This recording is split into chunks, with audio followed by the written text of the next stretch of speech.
fully understand a connection, though we can only speak of it in images and parables. Werner Heisenberg. Chapter 1. Dream Linking. Eryn. They get everywhere. The furious ocelot moaned, speaking to me via the main console rather than through a physical envoy. And you should see the state of some of their quarters.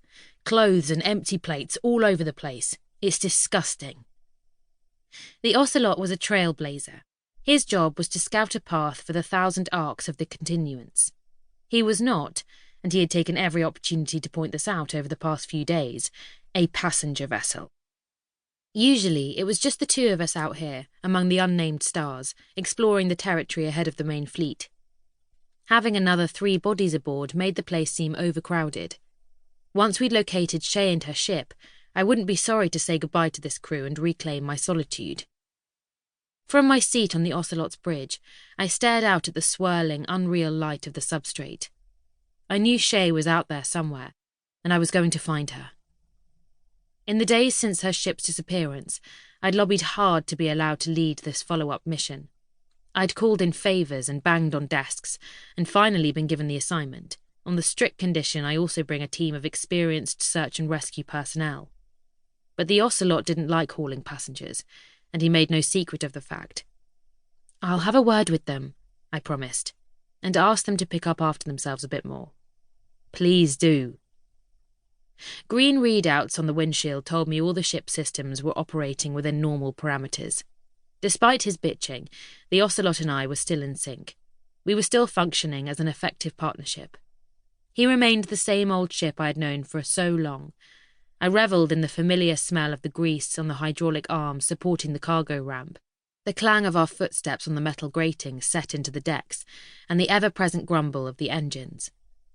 The evening before our arrival at the Couchsurfer's last known position, we gathered in the furious Ocelot's crew lounge for a final briefing from Tom Snyder, the ranking leader of the expedition.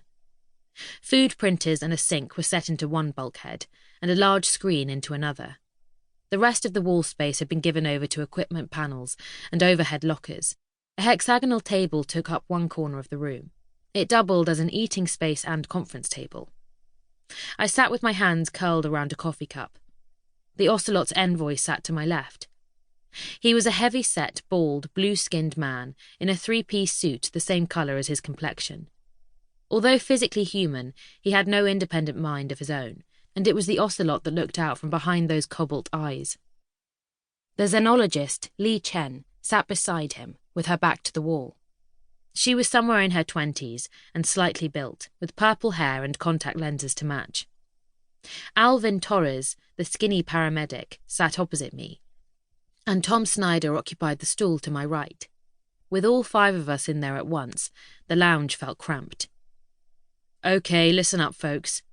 Snyder had dark skin and a grey beard. As you know, 6 days ago, one of our long-range scouts went missing. What you don't know is that according to its last transmission, it ran through an emissions shell originating in this system. The table surface cleared to reveal a map of nearby space. Snyder tapped one of the points of light. More specifically on this planet here, which we've designated Candidate 623. It went to investigate, and it hasn't been heard from since. Our job is to locate the missing ship and retrieve its crew, including Eryn's sister. The Ocelot put his pudgy hand over mine. The others wouldn't meet my eyes. After an awkward moment, Chen cleared her throat. I'm sorry, did you just mention an emission shell? Snyder enlarged the picture of the planet. It's coming from a single source located in the southern hemisphere. One of ours? Not as far as we can tell. Then what is it? Torres demanded. Snyder shook his head. We have no idea. But I guess we'll find out when we find the Couchsurfer. Torres was about to respond, but Snyder held up a hand to stop him. You're all here because you're the best in your fields, he said. I've seen your work. You're conscientious, highly knowledgeable, and still young enough to be open-minded. But why didn't you tell us this was more than a straight rescue? Torres was clearly unhappy. Why weren't we told up front about this signal? Because the Vanguard decided to keep this mission as classified as possible. It didn't want any rumours.